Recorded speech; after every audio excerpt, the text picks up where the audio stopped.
ఓం నమో వెంకటేశాయ. ససైన్యదైత్యాన్ పరిహాననాయ వనే ప్రవిష్టం మునివృందపాలకం త్వాం మైథిలీ మానసమందిరేశం శ్రీవేంకటేశానమిహాశ్రయామః అని తిరుమల శ్రీ వెంకటేశ్వర స్వామి వారిని ప్రార్థన చేసుకుంటూ వారికి సాష్టాంగ నమస్కారాలు చేసుకుంటూ పరమపావనమైన వారి దివ్య సాన్నిధ్యంలో మహిమాన్వితమైన శ్రీమద్ రామాయణంలో అయోధ్యాకాండలో 64వ సర్గలో ఉండేటువంటి విశేషాలను మనం తెలుసుకుంటూ ఉన్నాం. ఈ సత్కార్యక్రమాన్ని స్తోతవ్య గుణ సంపన్నుడైన ఆ శ్రీమన్నారాయణుడి యొక్క స్థుతితో సంకీర్తనతో ప్రారంభించుకుందాం. ఆ సంకీర్తన చేయడానికి అన్నమాచార్య కళాకారులు శ్రీమతి డాక్టర్ ఏ విజయలక్ష్మి గారు వారి బృందం ఇక్కడికి వచ్చారు. వారితో ఆ గానాన్ని ఆలపింపజేసుకుని ఆ పరమాత్మ యొక్క నిస్సీమ కృపకు పాత్రులయ్యి ఈ కార్యక్రమాన్ని ప్రారంభించుకుందాం.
అటరమ్మ దిగుని భారమనచనోయమ్మ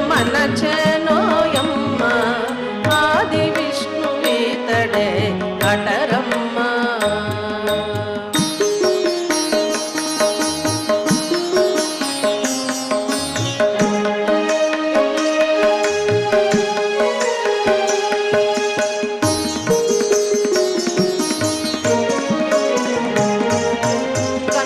తల్లిదండ్రులకు కర్మ పాశములుడిచి అన్నిట రాకాసి మూకలన చేనమ్మ.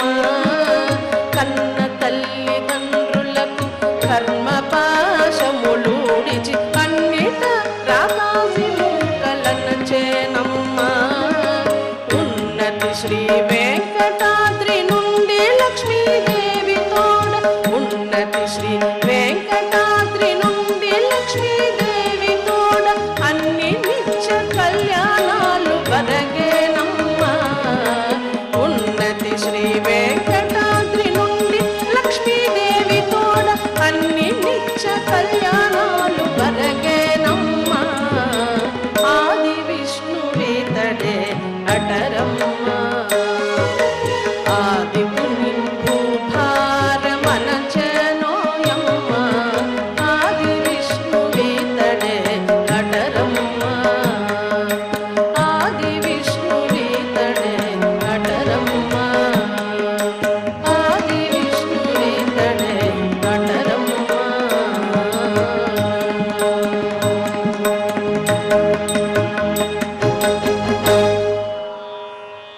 చక్కటి అన్నమాచార్యుల వారు రచించినటువంటి సంకీర్తనను విన్నాం.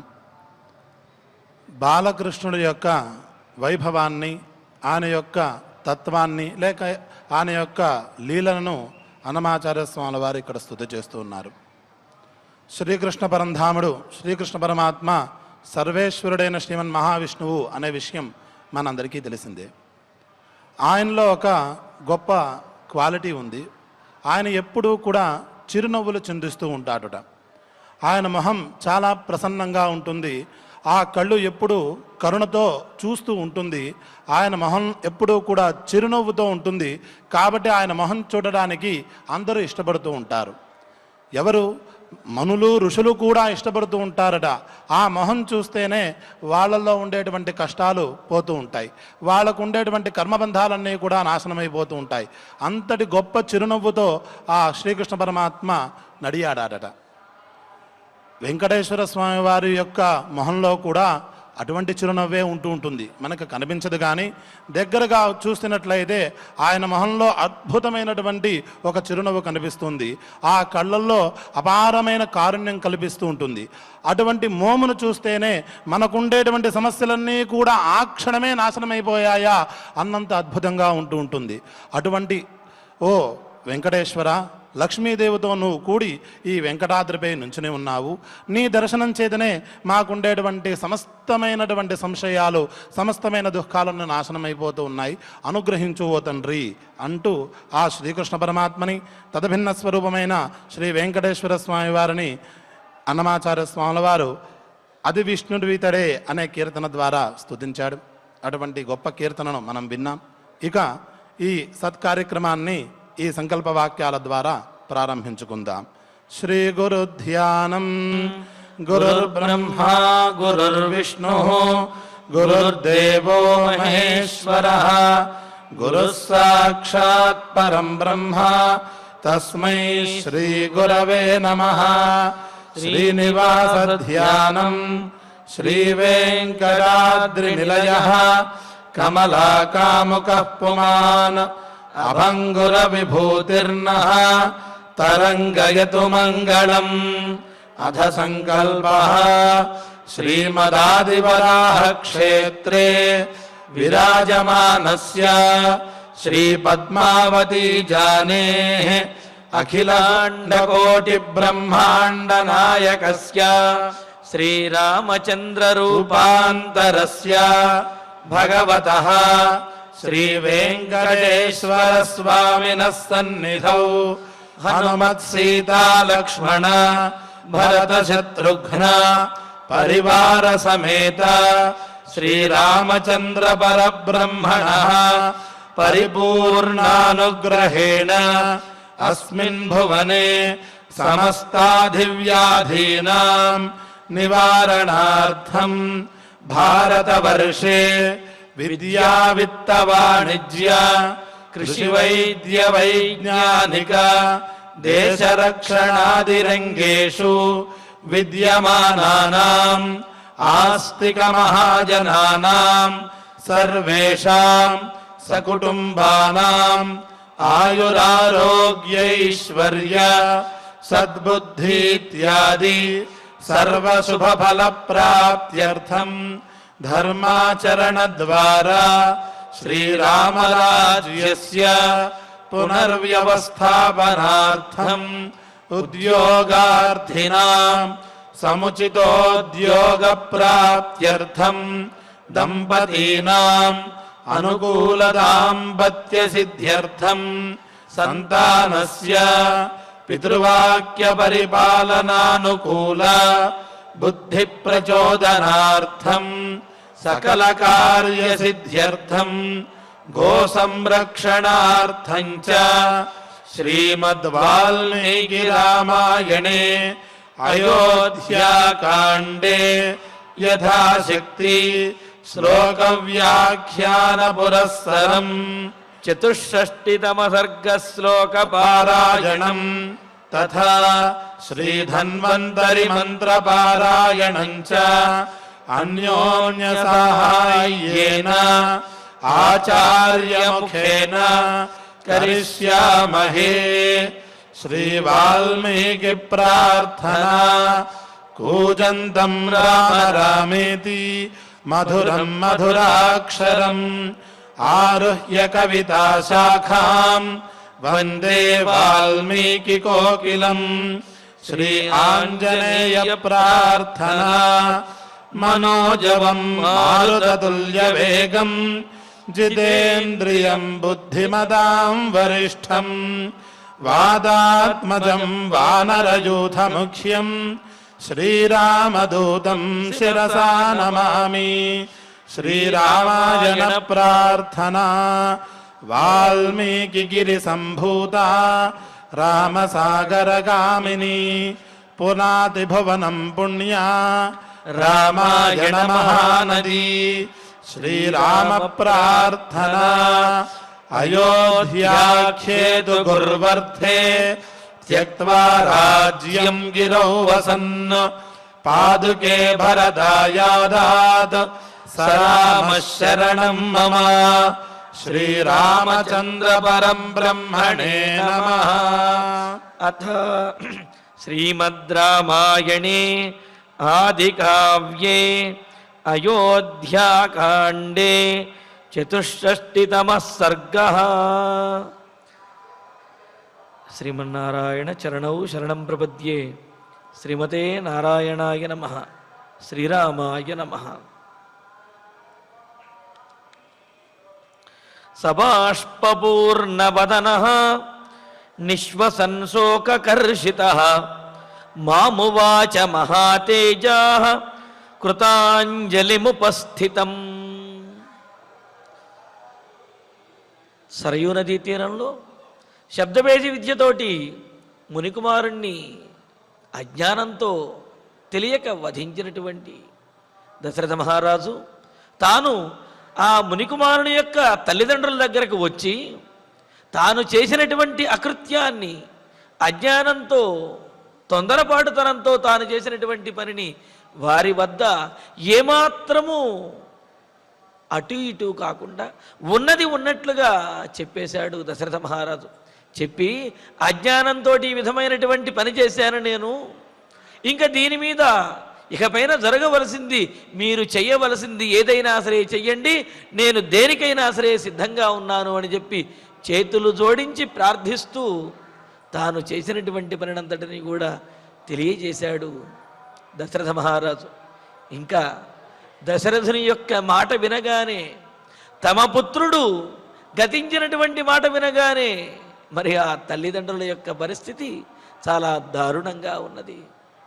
వెంటనే ఆయన సబాష్పూర్ణవదన అని అంటూ ఆయన మునిపుంగవుడు, తపస్వి, ఎంతో వయస్సు గడిచినటువంటి వాడు. వృద్ధులు సహజంగా అంటూ ఉంటాం, ఆయన చాలా వృద్ధుడండి, ఈ జీవితంలో ఎన్నో ఒడుదుడుకులు చూచినటువంటి వాడు, దేనినైనా సరే భరించగలిగిన, సహించగలిగిన ఓర్పు కలిగినటువంటి వాడు అని చెప్పి అంటూ ఉంటారు.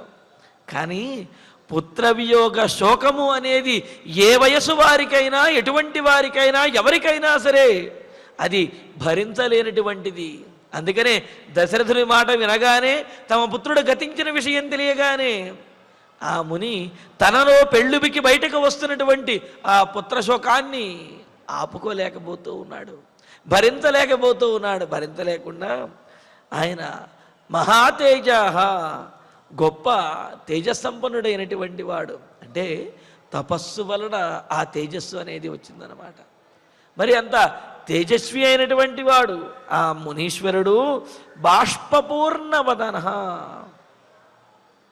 బాష్పము అంటే కన్నీళ్లతో నిండినటువంటి ముఖం కలిగిన వాడై, శోకకర్షిత, పుత్రుడు మరణించినటువంటి శోకంతో కృషించిపోయి కృంగిపోయినటువంటి వాడై, నిశ్వసన్, దీర్ఘంగా నిట్టూర్పులు విడుస్తూ తనలో వస్తున్నటువంటి ఆ శోకాన్ని అలా బయటకు వ్యక్తపరుస్తూ, ఆ శోకం వల్ల శరీరము కంపించిపోతూ ఉంటే, ఇంద్రియములు అదుపు తప్పుతూ ఉంటే నిట్టూర్చుతూ, కృతాంజలిం ఉపస్థితం మాం ఉవాచ, మరి అక్కడే చేతులు జోడించి నమస్కరిస్తూ ఉన్నటువంటి దశరథుణ్ణి చూచి ఈ విధంగా ఆ మునికుమారుని యొక్క తండ్రి, వృద్ధుడు, అలాగే అంధుడు, కదలలేనటువంటి వాడు, కుమారుడి మీదే ఆధారపడినటువంటి వాడు, ఆ కుమారుడి మరణ వార్త విని ఎంతో బాధపడుతున్నటువంటి వాడైన ఆ ముని అక్కడే ఉన్నటువంటి దశరథునితోటి చెబుతూ ఉన్నాడు. ఏమంటున్నాడో చూడండి.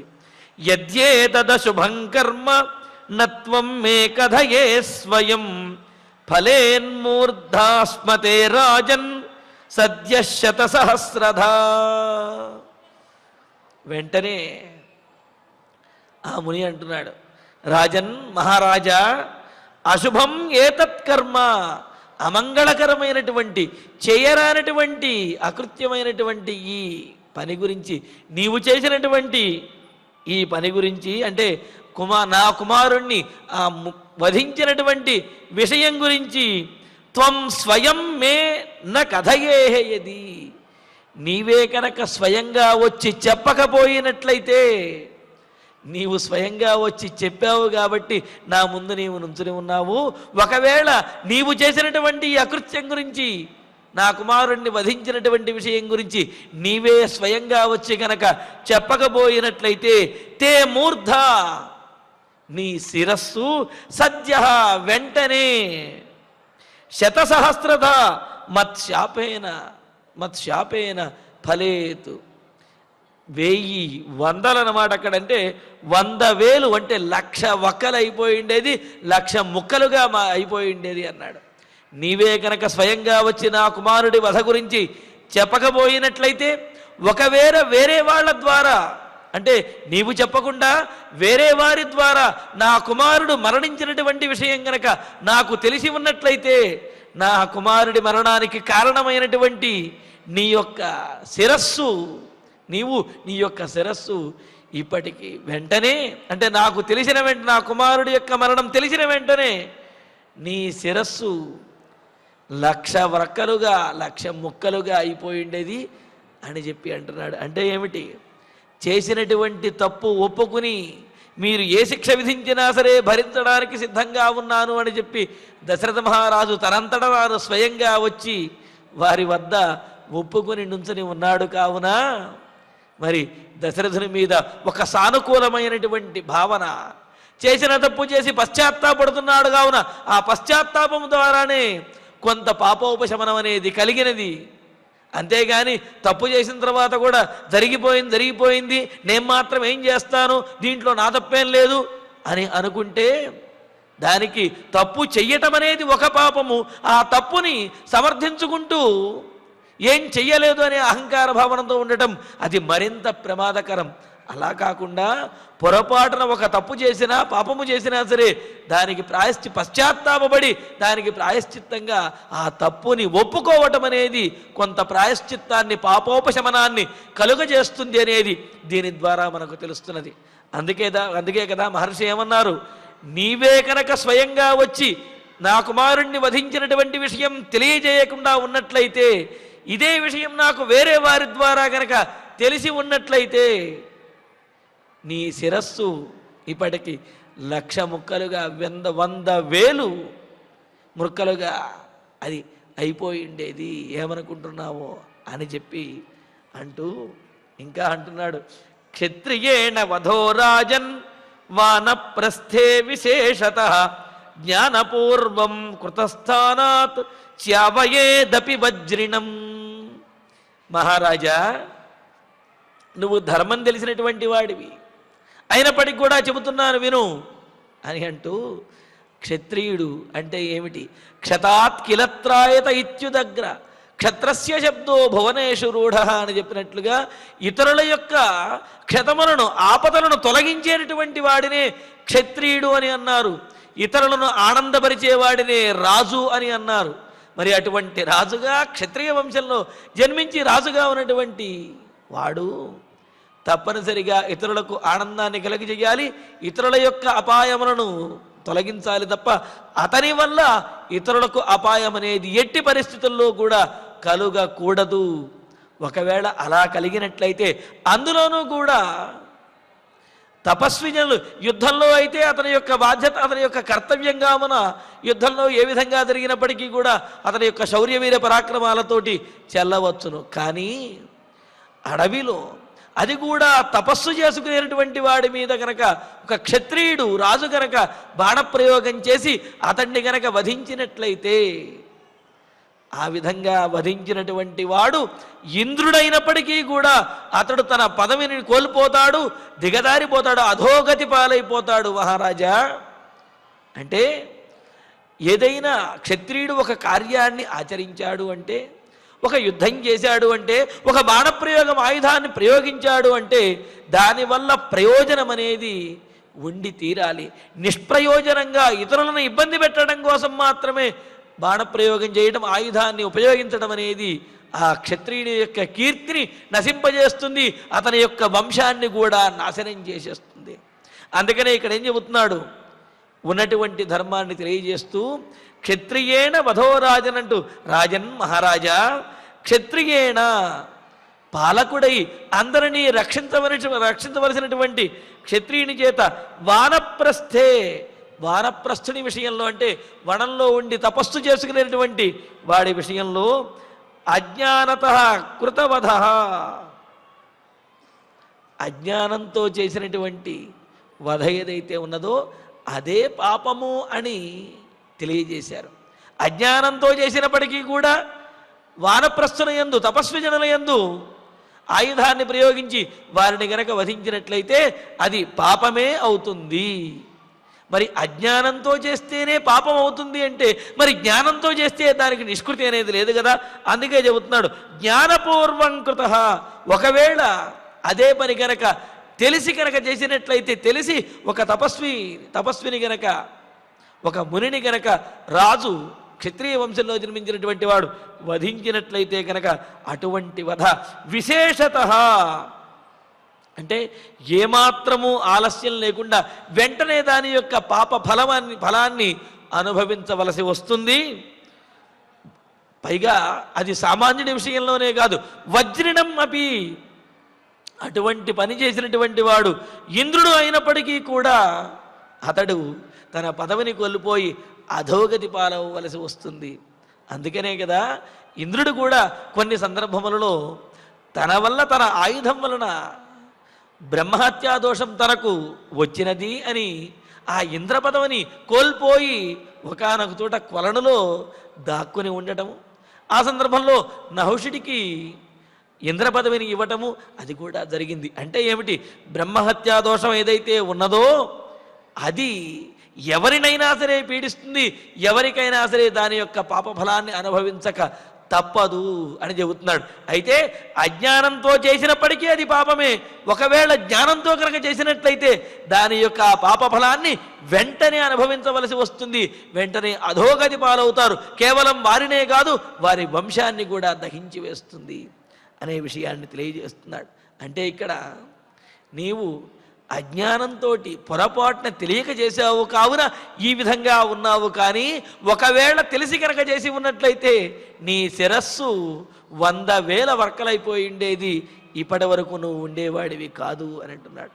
అంటూ దానికి ధర్మాన్ని చెబుతూ సప్తధాతు ఫలేన్మూర్ధ మునౌ తపసి తిష్టతి జ్ఞానాద్విసృజత శస్త్రం జ్ఞానాద్విసృజత శస్త్రం తాదృశే బ్రహ్మవాదిని. తపస్సులో ఉన్నటువంటి వాడిని, తపసి తిష్టతి, తపస్సులో ఉన్నటువంటి వాడైన మునవు, ముని విషయంలో తాదృశే బ్రహ్మవాదిని, అటువంటి బ్రహ్మజ్ఞానం కలిగినటువంటి వాడైన మునికుమారుడి విషయంలో ఇక్కడ బ్రహ్మవాదిని అనే చోట బ్రహ్మజ్ఞానం కలిగినటువంటి వాడు అని చెబుతూ బ్రహ్మచారిణి అనే పాఠాంతరం కూడా మనకు గోచరిస్తున్నది. అంటే ఇక్కడ ఆ మునికుమారుడు బ్రహ్మచారిగా ఉన్నాడు కావున అతడు ఎటువంటి వాడు, నిత్యకర్మానుష్ఠానం చేసేవాడు, తపస్సు చేసేటటువంటి వాడు, వీటన్నింటినీ మించి తల్లిదండ్రులకు సేవ చేసేటటువంటి వాడు కావున తల్లిదండ్రులకు సేవ చేయడంతోనే అతడు ఉత్తమమైనటువంటి శ్రేష్టమైనటువంటి ఆ ఉన్నతమైనటువంటి స్థానంలో ఉన్నాడనమాట. కావున అటువంటి తాదృశే బ్రహ్మవాదిని, అటువంటి సద్గుణోపేతుడైనటువంటి బ్రహ్మనెరిగినటువంటి వాడైన బ్రహ్మచారి అయినటువంటి వాడి యందు జ్ఞానాత్ శస్త్రం విసృజత, ఒకవేళ తెలిసి కనుక శస్త్రాన్ని ప్రయోగించినట్లయితే అది మూర్ధాతు సప్తధా ఫలేత్, అటువంటి వాడి శిరస్సు 7 ముక్కలు అవుతుంది అన్నాడు. అదేమిటండి, ఇంతకుముందు 1,00,000 ముక్కలు అవుతుంది అని చెబుతూ ఇక్కడ 7 ముక్కలు అవుతుంది అని చెబుతున్నాడంటే, అంటే కనీసం 7 ముక్కలుగా అతని యొక్క శిరస్సు ఉంటుందన్నమాట. అంటే యువతల వారి యొక్క వారు చేసినటువంటి పాపమును బట్టి ఆ విధంగా జరుగుతుంది అని చెబుతున్నాడు. అలాగా జ్ఞానాత్ శస్త్రం విసృజత, జ్ఞానంతో కనుక తెలిసి కనుక శస్త్రాన్ని ప్రయోగించినట్లయితే మూర్ధాతు సప్తధా ఫలేతు, అతని యొక్క శిరస్సు 7 ముక్కలైపోతుంది అని. దానికి కూడా చెబుతారు మనకు పెద్దలు. వారు అగ్నిని ఉపాసన చేస్తూ ఉంటారు.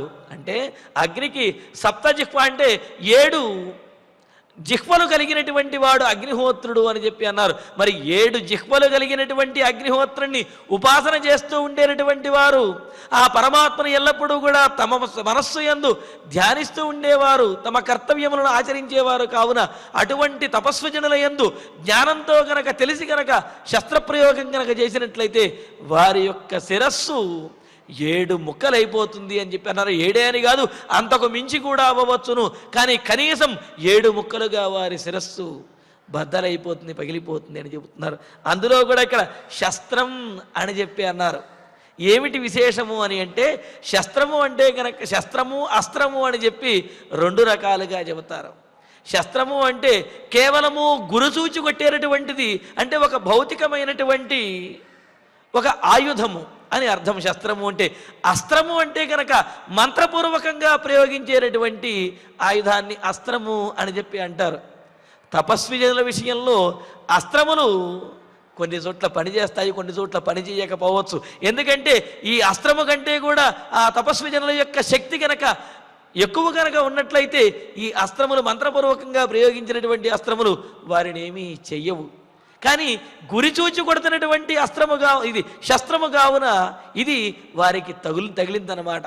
అందుకని ఏమంటున్నాడు, శస్త్రం విసృజత, ఇలాగా ఆయుధాన్ని వారి మీద ప్రయోగించినట్లయితే, జ్ఞానపూర్వకంగా కనుక ప్రయోగించినట్లయితే వారి శిరస్సు కనీసం 7 ముక్కలుగా అవుతుంది అని చెబుతూ ఇంకా అంటున్నాడు, అజ్ఞానాధికృతం యస్మాత్ ఇదం తేనేవ జీవసి అపిహ్యద్య కులం నస్యాత్ ఇక్ష్వాకుణాంకుతో భవాన్. చూడండి, తపస్విజనులకు ఎంతటి ధైర్యం ఉంటుంది, వారి యొక్క శక్తి ఎంత గొప్పది అనేది దీని ద్వారా తెలుస్తున్నది. దశరథునితోటి, చక్రవర్తి అయినటువంటి దశరథునితోటి వృద్ధుడు, కళ్ళు లేనటువంటి వాడు, కదలలేనటువంటి వాడు అయినటువంటి ఆ ముని అంటున్నటువంటి మాటలు ఏమని? యస్మాత్ ఇదం, మహారాజా నీవు ఈ అకృత్యం ఏదైతే ఉన్నదో కుమారుణ్ణి వధించడం అనే పని అజ్ఞానాత్ కృతం హి, తెలియక చేశావు. నీ చేత ఈ పని తెలియకుండా జరగబడినది. నువ్వు ఈ పని తెలియక అజ్ఞానంతో చేశావు కనుకనే తేన జీవసి, నువ్వు ఇప్పటి వరకు జీవించి ఉన్నావు.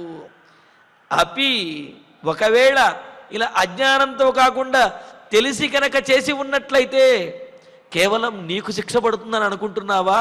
కాదు కాదు, ఇక్ష్వాకూణాం కులం, నీ ఇక్ష్వాకు వంశం మొత్తం నశించిపోయిండేది నా ఆగ్రహ జ్వాలలో. అంటే ఏమిటి? ఇక్ష్వాకుల యొక్క వంశం నశించిపోతుంది అంటే అదేమిటండి? ఈ దశరథుని కంటే ముందు వాళ్ళు ఎప్పుడో గతించిపోయారు, ఇంకా ఇక్ష్వాకు వంశం మొత్తం ఏ విధంగా నశిస్తుంది అంటే వారందరికీ కూడా చెడ్డ పేరు వచ్చేది. పైగా వారందరూ కూడా మా వంశంలో జన్మించినటువంటి దశరథుడు ఇంతటి అకృత్యమైనటువంటి పని ఒక మునిబాలకుణ్ణి ఇలా వధించాడా అని చెప్పి వాళ్ళందరూ కూడా అలా విలపిస్తూ ఉండేవాళ్ళు. ఉత్తమగతుల్లో ఉన్నటువంటి వారందరూ కూడా అధోగతి పాలైపోయిండేవారు. అంతేకాదు, ఇకపైన వంశం అనేది నిర్వంశమైపోయి ఉండేది. అంతే కదా మరి, వంశం అనేది నిర్వంశం అయిపోయింది అంటే వంశం నశించినట్లే కదా. ఎందుకు అంటే ఆ వంశంలో కనుక పుత్రుడు జన్మించిన లేకపోతే మనవళ్ళు జన్మించినప్పటికీ కూడా పితృదేవతలు జబ్బలు తరుచుకుంటారట.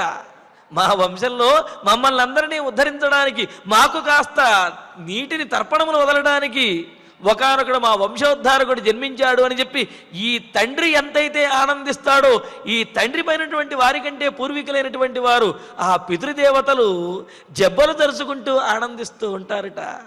మరి అలాగే వీరు ఏదైనా కనుక తప్పు చేసినట్లయితే, పొరపాటు చేసినట్లయితే ఆ పితృదేవతలందరూ కూడా విలపిస్తూ ఉంటారట. వీళ్ళు ఇచ్చేటటువంటి ఆ తర్పణములు కూడా రక్త తర్పణములాగా ఉంటాయి, వారి కళ్ళ వెంట రక్తము స్రవిస్తుంది అని చెప్పి మనకు ధర్మశాస్త్రాలు స్మృతులు తెలియజేస్తున్నాయి. అందుకనే ఇక్కడ చూడండి ఏమంటున్నాడో, నీవు కనుక తెలిసి కనుక ఈ తప్పు చేసినట్లయితే నీ ఇక్ష్వాకు వంశం మొత్తం నశించిపోయి ఉండేది అంటున్నాడు. ఎంత ధైర్యం, ఎంత తపశ్శక్తి ఉంటే ఆ విధంగా మాట్లాడగలుగుతాడు మరి అని అంటున్నాడు. అందుకనే ఇక్ష్వాకూణాం కులం, నీ వంశమే అద్య నశ్యాతి, ఉండేది కాదు. నీవు నశించిపోయేవాడివి, ఇక నీపైన నీ వంశం అనేది ఉండేది కాదు. నీ పూర్వీకులందరూ కూడా కన్నీరు మున్నీరుగా వారు పితృదేవతలందరూ విలపించేవారు అని అన్నాడు. అటువంటిది భవాన్ కుతః, నీ వంశమే నశించిపోతుంది అంటే నువ్వు అసలు ఎలా జీవించి ఉండేవాడివి? వెంటనే దహించు ఆగ్రహ జ్వాలలో మసైపోయేవాడివి అని అంటున్నారు. అంటే మహర్షుల యొక్క కోపానికి ఆ శక్తి ఎంత తీవ్రంగా ఉంటుంది అనేది దీని ద్వారా తెలుస్తూ ఉన్నది. అందుకే కదా ఇంతకుముందు కూడా సగరపుత్రులు కపిల మహర్షి దగ్గరకు వెళ్ళి ఆయన మీద దాడి చెయ్యాలి అని ప్రయత్నించి ఆయన యొక్క ఆగ్రహ జ్వాలలో ఒకళ్ళు కాదు, ఇద్దరు కాదు, 60,000 మంది ఒకేసారి ఏదో మంట దగ్గరికి వెళ్ళి అగ్నిలో పడినటువంటి మిడతల వలె వాళ్ళందరూ కూడా బూడిదైపోయారు కదా. అంటే తపస్విజనుల యొక్క ఆ శక్తి, వారి యొక్క సామర్థ్యము అంత గొప్పదైనమాట. అందుకనే ఇక్కడ ఆ మునికుమారుని యొక్క తండ్రి అంటూ ఉన్నాడు, నీవే కనుక తెలిసి ఈ పని చేసి ఉన్నట్లయితే, నా కుమారుణ్ణి వధించి ఉన్నట్లయితే కనుక నీ వంశం మొత్తం నశించిపోయేది. అటువంటిది నీవెంత వెంటనే నీవు కూడా నశించిపోయేవాడివి. కానీ నీవు తెలియక ఈ తప్పు చేశావు, పొరపాటున ఈ తప్పు చేశావు కావుననే ఇప్పటి వరకు నా ముందు నుంచుని ఉండగలిగావు, ఇప్పటి వరకు నీవు జీవించి ఉండగలిగావు అని చెప్పి అంటున్నాడు. కావున మహర్షుల యందు, సాధుజనుల యందు సత్ప్రవర్తనతోటే మెలగాలి తప్ప వారి మీద దాష్టీకం చేయడమో, లేకపోతే వారిని అవమానించాలి అనో, వారి మీద అపనిందలు వెయ్యాలి అనో అనుకోవటం అనేది వంశనాశనానికి హేతు అవుతుంది అనేది దీని ద్వారా మనకు తెలుస్తూ ఉన్నదన్నమాట. అందుకనే అంటారు, మనకు స్మృతులు కూడా తెలియజేస్తున్నాయి, అకామత కృతే పాపే ప్రాయశ్చిత్తం విదుర్బుధా కామకార కృతేప్యాహు ఏకే శృతి దర్శనాత్ అని చెబుతూ ఏదైనా తప్పుకు ప్రాయశ్చిత్తము అంటే అకామత కృతే పాపే ప్రాయశ్చిత్తం విదుర్బుధాః. తెలియకుండా చేసినటువంటి తప్పుకి ప్రాయశ్చిత్తం అనేది ఉంటుంది. ఆ పాపఫలాన్ని అనుభవించకుండా అంటే కొంత పాపఫలంలో కొంత ఉపశమనం అనేది తప్పనిసరిగా ఉండి తీరుతుంది. కానీ తెలిసి తెలిసి కావాలని చేసినటువంటి తప్పుకి ప్రాయశ్చిత్తం అనేది ఉండదు. ఒకవేళ ప్రాయశ్చిత్తం ఉన్నా సరే ఆ దుష్ఫలాన్ని తీవ్రంగా అనుభవించవలసి వస్తుంది అనే దీని ద్వారా తెలుస్తున్నది. ఏది ఏమైనప్పటికీ తెలియకుండా చేసినటువంటి తప్పుకు తక్కువ శిక్ష, తెలిసి చేసినటువంటి తప్పుకి ఎక్కువ శిక్ష, తీవ్రమైనటువంటి శిక్షను అనుభవించవలసి వస్తుంది అనేది దీని ద్వారా మనకు తెలుస్తున్నదన్నమాట. మరి ఈ విధంగా ముని దశరథ మహారాజు తోటి అని ఇంకో మాట అంటూ ఉన్నాడు. సరే మహారాజా, ఇంకా నేను మాత్రము చేయగలిగింది ఏముంది? ఏది ఏమైనప్పటికీ నా కుమారుణ్ణి నేను చూడాలి కదా అంటూ నయన నృపతం దేశం ఇతి మాం చాభ్యభాషత అద్యతం ద్రష్టుమిచ్చావః పుత్రం పశ్చిమ దర్శనం. ఆ తర్వాత శ్లోకాన్ని కూడా కలిపి మనం అన్వయం చేసుకోవాలి. రుధిరేణ వసిక్తాంగం ప్రకీర్ణాజినవాససం శయానం భువి నిస్సంజ్ఞం ధర్మరాజవశంగతం. నృప, ఓ రాజా, నా కుమారుణ్ణి చూడాలయ్యా, నా కుమారుడి దగ్గరికి తీసుకువెళ్ళు. నా మనసు పరితపించిపోతూ ఉన్నది. ఎలా ఉంటాడు నా కుమారుడు ఇప్పుడు? ఇంతకుముందు అతడు సమీపిస్తేనే నా మనసు పులకించిపోయేది. అటువంటి వాడు, చలాకీగా తిరుగుతూ ఉండేటటువంటి వాడు ఇప్పుడు ఆ నది ఒడ్డున రుధిరేణ అవసిక్తాంగం, రక్తము చేత రక్తసిక్తమైనటువంటి శరీరంతో రక్తపు ముద్దలా పడి ఉండి ఉంటాడు. ప్రకీర్ణ ఆజినవాససం, అతడు కట్టుకున్నటువంటి జింక చర్మం మొదలైనవి కూడా అవన్నీ కూడా చెల్లాచెదరైపోయి సరిగ్గా కనీసం ఆ జింక చర్మాన్ని వస్త్రము కూడా ఉండి ఉండదు. అంతేకాదు భువిశయానం, నేల మీద పడిపోయి అలాగా తనను తాను మరిచిపోయి పడుకున్నటువంటి చిన్నపిల్లవాడు ఎలా ఉంటాడో అలాగా కనీసం వస్త్రము కూడా సవ్యంగా లేకుండా రక్తసిక్తమైనటువంటి శరీరంతో మరి మా బిడ్డ అలాగా నది ఒడ్డున పడి ఉండి ఉంటాడు. భువిశయానం, భూమి మీద పడి ఉంటాడు.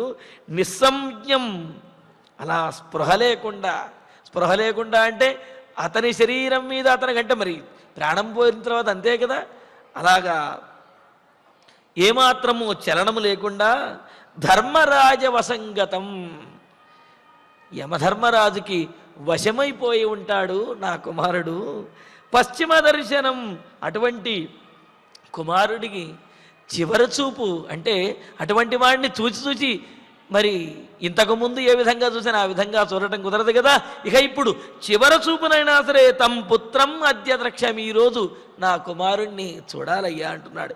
ఇక్కడ ధర్మరాజ వశంగతము అని అంటే యమధర్మరాజుకు వశమైపోయి మరణించినటువంటి వాడు అనేది ఒక అర్థమైతే, పెద్దలు అంటారు ధర్మపాలకుడైనటువంటి రాజు యొక్క పొరపాటు వలన మరణించినటువంటి వాడు అంటే నీ వలన మరణాన్ని పొందినటువంటి వాడు అనేది దశరథునికి కూడా ఒక చురక అంటించినట్లుగా ధర్మపాలకుడైనటువంటి వాడైన రాజు చేత రాజుకి వశమైపోయి అతని యొక్క బాణము చేత వధించబడినటువంటి వాడైన తం పుత్రం, నా కుమారుడిని తనయుడిని అద్య ద్రష్టం ఇచ్చావహ, ఈరోజే మేము చూడాలనుకుంటున్నాము అంటూ రుధిరేణ వసిక్తాంగం ప్రకీర్ణాజినవాససం శయానం భువి నిస్సంజ్ఞం ధర్మరాజవశంగతం. ఈరోజే ఇప్పుడే మేము చూడాలి అని చెప్పి అనుకుంటున్నాము. తం దేశం, ఆ సరయూ నదీ తీరంలో ఎక్కడైతే మా కుమారుడు విగత జీవుడై పడి ఉన్నాడో అక్కడికి మమ్మల్ని తీసుకువెళ్ళవయ్యా. నయా, మా ఇద్దరిని కూడా అక్కడికి తీసుకువెళ్ళు.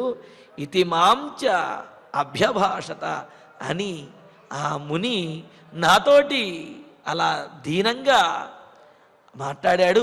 దీనంగా నన్ను తన కుమారుడు పడిపోయి ఉన్నటువంటి చోటకి తీసుకువెళ్ళమని ఇలా ప్రార్థించాడు అని దశరథ మహారాజు చెబుతున్నాడు.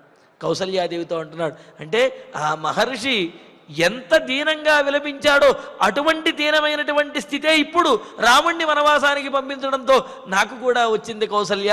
ఇది నేను చేతులారా చేసుకున్నటువంటి పాపం యొక్క ఫలాన్నే నేను అనుభవిస్తున్నాను అని ఆయన గుర్తు చేసుకుంటూ ఉన్నాడు అన్నమాట. మరి ఆ మహర్షి దశరథ మహారాజుని తమను అక్కడకు మునిబాలకుడు ఎక్కడైతే తమ కుమారుడు మరణించి పడి ఉన్నాడో అక్కడికి తీసుకువెళ్ళమన్నాడు కదా. వెంటనే అధాహమేకసం తం దేశం నీత్వా తౌ భృశ దుఃఖితౌ అస్పర్శయం అహం పుత్రం తం మునిం సహ భార్యయా. అక్కడ చెబుతున్నాడు చూడండి, అధాహమేక తం దేశం నీత్వా తౌ భృశ దుఃఖితౌ అని అంటూ ఆ ముని ఆ విధంగా ప్రార్థించగానే అహం ఏకః నేనొక్కడే, అంటే ఏదైనా చెయ్యకూడనటువంటి పని చేసి పశ్చాత్తాపడుతున్నప్పుడు ఎవరో ఒకళ్ళు వారిని ఓదార్చేవారు కనుక ఉన్నట్లయితే వారికి కొంత ఊరట అనేది కలుగుతుంది. ఏ విధంగా అయితే మార్గంలో వెళుతున్నప్పుడు ఏదైనా వాహన ప్రమాదం కనుక జరిగింది అంటే ఆ ప్రమాదం చేసినటువంటి వాడు కావాలని చెయ్యడు, కానీ ఆ కంగారు పుడుతూ ఉంటుంది, చెప్పలేనంత కంగారు పుడుతూ ఉంటుంది. అటువంటప్పుడు ఎవరైనా సరే పక్కన ఉండి ఏం పర్వాలేదు కొంత ఊరట చెందు అని ఓదార్చినట్లయితే అతనికి కొంత ఉపశమనం అనేది కలగవచ్చును. కానీ ఎవరూ కనుక లేకపోయినట్లయితే అతడికి కలిగేటటువంటి భయము, ఆందోళన, కంగారు దానిని ఎవరూ కూడా ఆపలేరు. దాని యొక్క ప్రభావం ఇంత అని ఎవరు చెప్పలేరు అన్నమాట. అలాగే ఇక్కడ దశరథ మహారాజు పొరపాటున మునికుమారుణ్ణి వధించి ఆ పాప భీతితోటి ఎంతో భయపడిపోతూ ఉన్నాడు. ఆత్మన్యూనతాభావనతో తన చేతులారా ఈ పని చేశానే అని చెప్పి భయపడుతూ బాధపడుతూ ఉన్నాడు.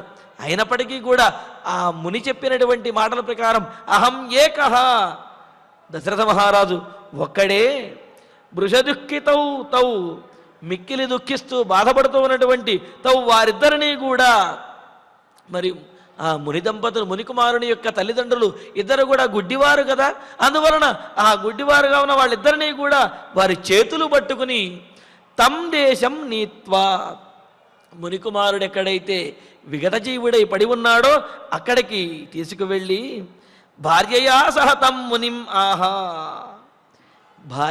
భార్యతో పాటుగా ఉన్నటువంటి తమ్ముని ఆ మునిని అహం నేను పుత్రం అస్పర్శయం, పుత్రుణ్ణి చూపించాడు అన్నాడు. ఎలా చూపిస్తారండి, వీళ్ళకి కన్నులు లేవు కదా అంటే కన్నులతో చూపించడం కాదు, వారి చేతులు తీసుకువెళ్ళి ఆ పుత్రుడు పడి ఉన్న చోట ఆ పుత్రుడి మీద పెట్టాడు. అలాగ వాళ్ళు తమ చేతులతోటే ఆ పుత్రుణ్ణి చూస్తూ ఉన్నారంటే స్పర్శతోటే ఆ పుత్రుణ్ణి చూస్తూ ఉన్నారన్నమాట. మరి ఈ పని చెయ్యాలి అంటే ఎంతటి మానసికమైనటువంటి ధైర్యం అనేది ఉండాలి.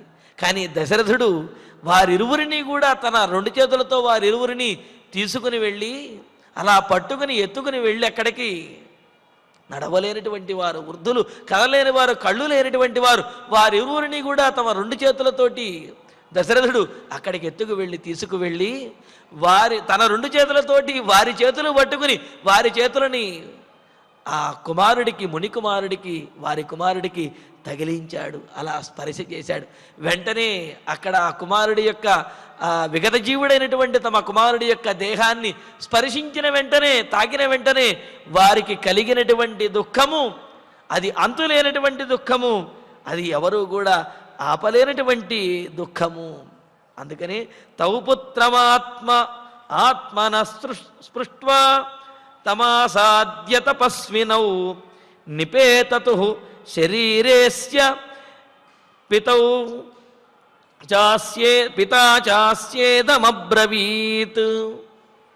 ఇంకా చూడండి అక్కడ తౌ పుత్రం ఆత్మన స్పృష్ట్వా అని అంటూ ఆ దంపతులిద్దరూ కూడా తపస్వినౌతౌ, తపస్సంపన్నులైనటువంటి ఆ ఇరువురు దంపతులు కూడా, ముని దంపతులు ఆత్మనః తం పుత్రం ఆసాద్య, తమ కుమారుడైనటువంటి ఆ మునికుమారుడు ఎవరైతున్నాడో ఆ కుమారుడి దగ్గరకు వెళ్ళి స్పృష్ట్వా అతని యొక్క దేహాన్ని తాకి అస్య శరీరే నిపేతతు, అతని ఆ కళేబరం మీద, అతని యొక్క దేహం మీదే వాళ్ళు కూడా పడి విలపిస్తూ ఉన్నారు.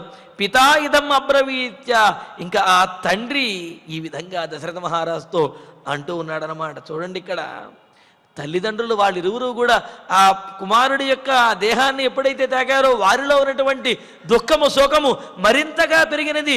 వెంటనే వారు ఆ కుమారుడి యొక్క దేహం మీద పడి విలపిస్తూ ఉన్నారు. విలపిస్తూ మరి ఆ తండ్రి దశరథునితోటి ఈ విధంగా అంటూ ఉన్నాడు. మరి ఇక్కడ మరో పాఠం కూడా మనకు ఔత్తరాహుల యొక్క పాఠంలో ఈ విధంగా కూడా ఉన్నది. నన్వహం తే యజ్ఞదత్త ప్రాణేభ్యోపి ప్రియా విభో. అలాగ తల్లి కూడా, నాయన యజ్ఞదత్త అంటే శ్రవణ కుమారుడు అనే ప్రసిద్ధి, ఆయనకే యజ్ఞదత్తుడు అనే పేరు కూడా ఉన్నదనే విషయం దీని ద్వారా తెలుస్తున్నది. ఆయన యజ్ఞదత్త, నీకు నీ ప్రాణముల కంటే కూడా నీ తల్లిదండ్రులంటే ఎంతో ఇష్టం కదయ్యా. మరి అటువంటి నీవు ఇలా ప్రాణాలు విడిచిపెట్టి మమ్మల్ని కూడా విడిచిపెట్టి వెళ్ళిపోతే ఎలాగా?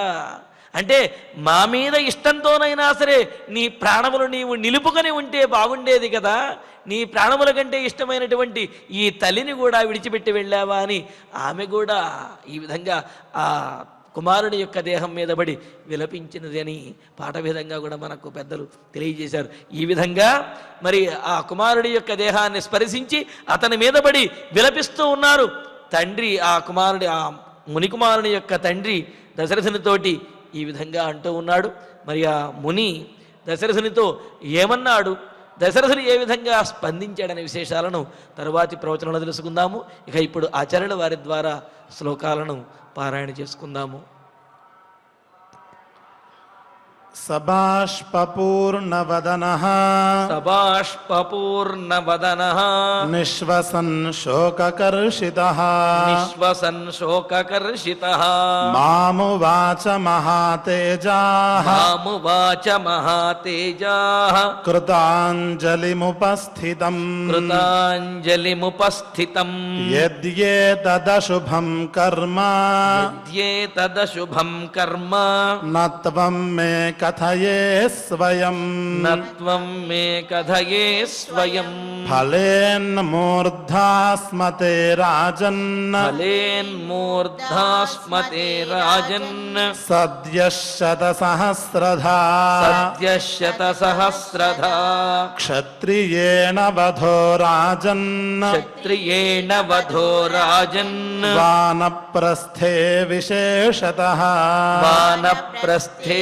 విశేషతః జ్ఞానపూర్వం కృతస్థానాత్ జ్ఞానపూర్వం కృతస్థానాత్ చ్యావయేదపి వజ్రిణం శ్యావయేదపి వజ్రిణం సప్తధాతు ఫలేన్మూర్ధా సప్తధాతు ఫలేన్మూర్ధా మునౌ తపసి తిష్టతి మునౌ తపసి తిష్టతి జ్ఞానాద్విసృజత శస్త్రం జ్ఞానాద్విసృజత శస్త్రం తాదృశే బ్రహ్మవాదిని తాదృశే బ్రహ్మవాదిని అజ్ఞానాధికృతం యస్మాత్ అజ్ఞానాధికృతం యస్మాత్ ఇదం తేనైవ జీవసి ఇదం తేనైవ జీవసి అపి యద్యకులం న స్యాత్ అపిహ్యద్య కులం న స్యాత్ ఇక్ష్వాకూణాం కుతో భవాన్ ఇక్ష్వాకూణాం కుతో భవాన్ నయనౌ నృపతం దేశం నయనౌ నృపతం దేశం ఇతి మాం చాభ్యభాషత ఇతి మాం చాభ్యభాషత అద్యతం ద్రష్టుమిచ్ఛావః అద్యతం ద్రష్టుమిచ్ఛావః పుత్రం పశ్చిమదర్శనం పుత్రం పశ్చిమదర్శనం రుధిరేణావసిక్తాంగం రుధిరేణావసిక్తాంగం ప్రకీర్ణాజినవాసనం ప్రకీర్ణాజినవాససం శయానం భువి నిస్సంజ్ఞం శయానం భువి నిస్సంజ్ఞం ధర్మరాజవశం గతం ధర్మరాజవశం గతం అథాహమేకస్తం దేశం అథాహమేకస్తం దేశం నీత్వా తౌ భృషదుఃఖితౌ నీత్వా త్వా తౌ భృశదుఃఖితౌ అస్పర్శయమహం పుత్రం అస్పర్శయమహం పుత్రం తం మునిం సహ భార్యయా తం మునిం సహ భార్యయా తౌ పుత్రమాత్మనః స్పృష్ట్వా తౌ పుత్రమాత్మనః స్పృష్ట్వా తమాసాద్య తపస్వినౌ సమాసాద్య తపస్వినౌ నిపేతతు శరీరేస్య నిపేతతు శరీరేస్య పితా తస్యేదమబ్రవీత్. పితా తస్యేదమబ్రవీత్. ఆచార్యుల వారి ముఖం నుంచి అద్భుతమైనటువంటి ప్రవచనాన్ని మనం విన్నాం. రామాయణంలో అయోధ్యాకాండలో ఈ ప్రసంగంలో శ్రవణకుమార ప్రసంగంలో వాల్మీకి మహర్షి గారు మనం ఎట్లా నడుచుకోవాలి అనే విషయాన్ని మరింతగా జాగ్రత్తగా బోధిస్తూ ఉన్నారు. పొరపాటున తప్పు జరిగి ఉండవచ్చు, తెలిసి ఎవరూ తప్పు చేయరు. తప్పు చేస్తే దానికి శిక్ష ఉంటుంది అని అందరికీ ఎరుక కనుక తొందరపడి ఎవరు కూడా ఎదురెళ్ళి తప్పులు చేయరు. పొరపాటున తప్పు జరుగుతూ ఉంటుంది. అందున ఒకరిని చంపడం, ఒక అభాగ్యుణ్ణి చంపడం అనేది ఎదురెళ్ళి ఎవరు చేయరు. ఇది జరిగితే పొరపాటున జరుగుతుంది. ఒకవేళ పొరపాటున జరిగినట్లయితే ఎలా వ్యవహరించాలి, ఎలా వ్యవహరించకూడదు అనే విషయాన్ని ఇక్కడ మహర్షి గారు మనకి చెబుతున్నారు. పొరపాటున జరిగినప్పుడు మనకెందుకులే, లేని పని గొడవ అవుతుందేమో అని చల్లగా జారుకున్నట్లయితే ఆ పాపం ఎంత దూరం దాకా ఉంటుంది, ఎన్ని ఫలితాలు వస్తాయి, ఎట్లా ఆ పాపాన్ని నుంచి మనల్ని, మన కుటుంబాన్ని, మన వంశాన్ని రక్షించుకోవచ్చు అనే విషయాన్ని ఆయన వ్యతిరేకముఖంగా చెప్పారు. మనకి ఎప్పుడూ కూడా ఏమరపాటులో కూడా తప్పు జరగకుండా కాపాడమని ఆ తిరుమల వెంకటేశ్వర స్వామి వారిని ప్రార్థన చేసుకుంటూ ఇక ఈ మంగళ శ్లోకాలతో ఈ కార్యక్రమాన్ని మనం పూర్తి చేసుకుందాం. అథ ధన్వంతరిధ్యా అథ ఫలశ్రుతి ఆయుష్యమారోగ్యకరం యశస్యం సౌభ్రాతృకం బుద్ధికరం సుఖం చ శ్రోతవ్యమేతన్నియమేన సద్భిః ఆఖ్యానమోజస్కరమృద్ధికామైః శ్రీరామచంద్ర పరబ్రహ్మణే నమః. అథ ధన్వంతరి ధ్యానం అచ్యుతానంద గోవింద విష్ణో నారాయణామృత రోగాన్మే నాశయాశేషాన్ ఆశు ధన్వంతరే హరే. ఆరోగ్యం దీర్ఘమాయుష్యం బలం తేజోధియం శ్రియం స్వభక్తేభ్యో గృహంతం వందే ధన్వంతరిం హరిం. ధన్వంతరేరిమం శ్లోకం భక్త్యా నిత్యం పఠంతి యే అనారోగ్యం న తేషాం స్యాత్ సుఖం జీవంతి తే చిరం. ఓం నమో భగవతే వాసుదేవాయ ధన్వంతరయే అమృతకలశహస్తాయ వజ్రజలౌకహస్తాయ సర్వామయ వినాశనాయ త్రైలోక్యనాథాయ మహావిష్ణవే స్వాహా. ఓం వాసుదేవాయ విద్మహే సుధాహస్తాయ ధీమహి తన్నో ధన్వంతరిః ప్రచోదయాత్.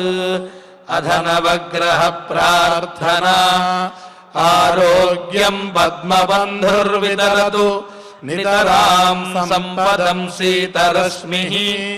భూలాభం భూమిపుత్రః సకలగుణయుతాం వాగ్విభూతిం చ సౌమ్యః. సౌభాగ్యం దేవమంత్రీ రిపుభయశమనం భార్గవః. శౌర్యమార్కిః దీర్ఘాయుః సైంహికేయః.